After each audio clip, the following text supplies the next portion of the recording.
Good afternoon, ladies and gentlemen. I'm Meadsyreplays and welcome back to the channel. Today we're going to be looking at the brand new tank, the E75 TS. And I do apologise that it hasn't come sooner. Unfortunately, Wargaming didn't give us the tank early and I had no clue it was coming. They haven't gave us a schedule for this month. So any tank that comes into store this month is a surprise to us, and it's a shame because I can't get that footage out straight away. So the E75 TS, it has the 10.5 centimeter gun, the armor 235 on the front of the turret, 120 on the sides, 80 on the rear, and 150 on your hull, 120 on the sides, 80 on the rear. So very similar to the Tiger 2. I mean, this has a better turret than the Tiger 2, but it has 10mm worse hull than the Tiger 2. Damage per minute 2375, which is about 200 more than the Tiger 2. Reload 7.8. Penetration 215 again, which is slightly worse than the Tiger 2 on the AP. 265 on your APCR and 60 on your HE. It does 310 alpha, 260 on your APCR and 420 on your HE. Now this is where this tank is like, it's godlike. It's 3.7 on your aim time, which isn't so bad, but it has a 2.85 dispersion, which is amazing. And on top of that, it has a 10 degrees of gun depression.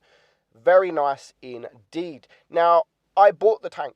I bought the tank outright because I thought this tank, where it looked like it was going to be completely OP. I'm not going to lie, I bought it because I thought it was going to be OP. Having played it for the first few games, I thought, you know, this tank is absolute dog shit. Honestly, I thought this tank was absolute dog shit. And then I had a couple more. And I'm thinking, you know what, it's not so bad. And what I was actually doing, I was thinking that I was impenetrable. I was thinking that the armor on this thing is going to be absolutely crazy. I just rolled up to the enemy team and they literally delete me. So I thought for the next couple of games, I'm just going to play a different approach. You know, I'm not going to just rush in.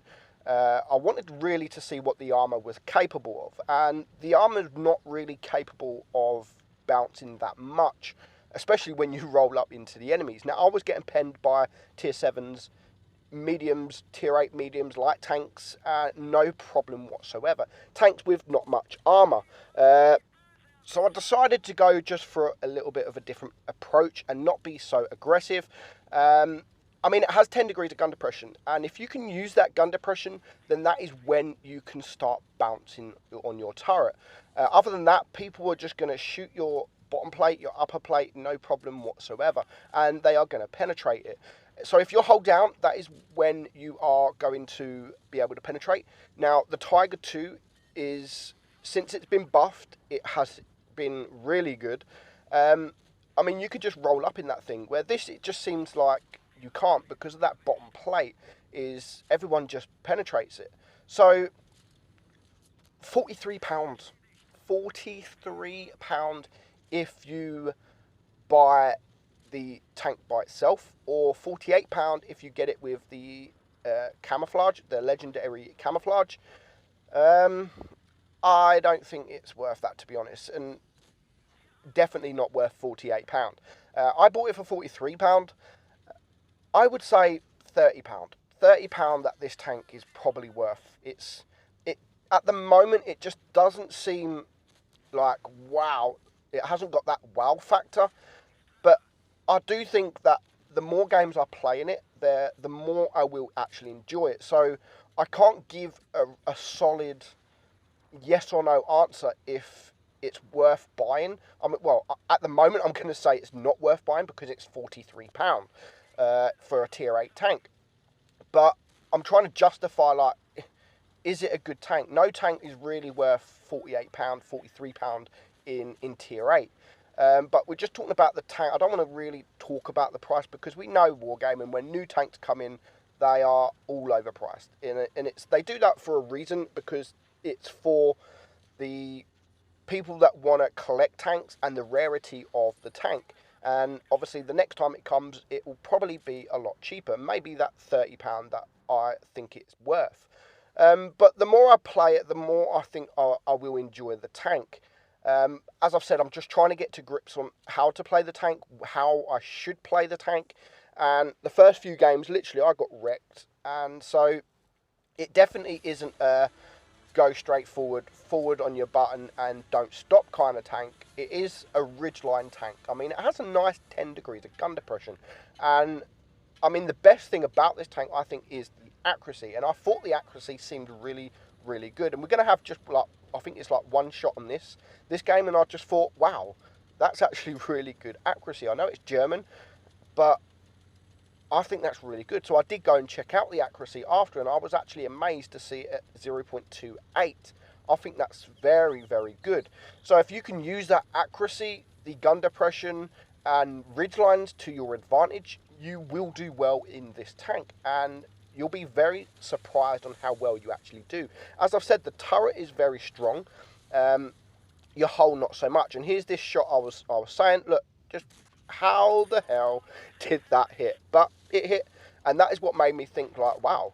So this battle on Vineyards, we're going to push the middle because the middle is, for me, the best position because it has the ridge. And we're just going to go deal with this Super Persian. We are going to get shot from behind. We're going to lose a little chunk of hit points there. And now, as you can just see, look, we get penned by that Super Persian, no problem whatsoever. Easy. No problem whatsoever. But we do take him out. He is dead. Our team is dying. We really want to take out that smasher, which we do. So we now take two tanks down from the enemy team. Look at that. Report noob, because he died. Bless him. And there is an SU-152 behind, but look at my team. There's like 4 tanks behind. And just watch how long that guy survives. I think there is a light tank with him. But they survived for a lot longer than I really wanted them to. So the SU takes out the P43 TER, but I'm now just waiting for these heavies to cross. We are now losing, so this is the kind of positions you want to play in. Use this ridgeline, back up, and only show your turret. And we are going to do actually very, very well in this position. As you can see there, bounce on the turret from the FCM.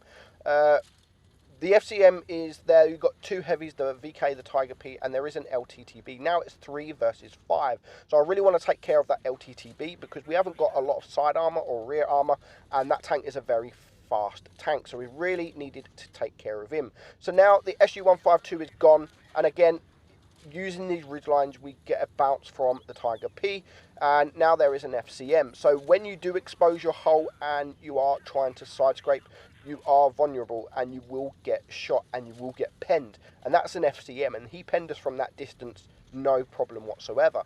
I think he would struggle penning a Tiger 2 from that distance. Now the Tiger 2 has been buffed, and as you can see, this Tiger P is actually struggling to penetrate us. So we are happy here. We bounced 600. I mean, we haven't bounced an awful lot. We do get one more shot in on the FCM. And again, we are exposing a lot of our hull. And again here, we are exposing a lot of it. So we are easily pennable. So we have brought the Tiger P down to a 1 shot. And I don't think I bounced anything this game. And the only time I bounce is the only time I really don't want to bounce, because his reload is better than mine. So now I'm just going to try and side scrape, and hopefully he just takes a little bit longer trying to aim at my weak spots, and it does allow me to take him out. So it just now leaves this VK4502A, who is very healthy. I mean, I'm a 1 shot, and we are going to upset that Tiger P, bless him. Look, fuck premium noob, bless him. I do feel sorry for these guys that moan about premium tanks who get killed by premium tanks, but oh well, never mind. So not a bad battle. I mean, 4k damage is more than good enough. We only bounced 600, so don't rely on bounces. Don't rely on bounces. It's a good credit maker as well, 94,000 credits there. So if you're using it right, using the gun depression, using the turret armor, it's not a bad tank. It's not a bad tank, but for £43, I really don't think it's worth that much. But for now, I hope you enjoyed the video, guys. I'm Meadsy69, and I'll catch you all soon. Bye-bye.